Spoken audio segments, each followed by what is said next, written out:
Gracias, Javier. Nosotros continuamos y volvemos hasta La Muela porque allí continúan los recortes en la plaza y Vida nos lo va a contar con todo detalle. Hola de nuevo.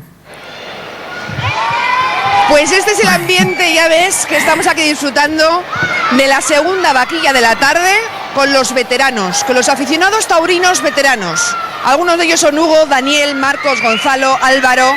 Tienen entre 5 y 9 años y están aquí animando como... Hombre, mira. Madre mía. A ver cómo animas a la vaca, a ver.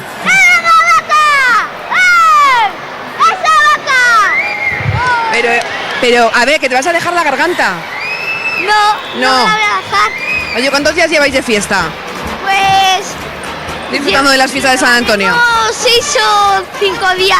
¿Y cómo se han llevado las fiestas con las notas que habéis terminado el colegio Bien, ahora? Sí, bien. Pues, a mí me gustaría, por favor, un plano de la cara mientras estoy preguntando por las notas, porque, a ver, ¿puedes mirar a cámara? Y ahora yo te pregunto otra vez, ¿qué tal las notas? Bien, muy bien. He aprobado. Eso es más ensayado. Menuda pieza de museo. ¿Tienes una cara de travieso? Sí. Bueno, es que lo dice ya claramente. Sí, a mi hermano. Sí, muy travieso. Sí. Ya, en fin, me imagino cómo van a ser estos días con las fiestas de San Antonio y encima sin colegio. Están aquí animando, pero es que, atención, porque es que yo creo que son como especialistas taurinos en miniatura. A mí me gustaría también que se viese aquí a Jaime. Jaime, buenas tardes. Buenas tardes. ¿Qué tal? Bien.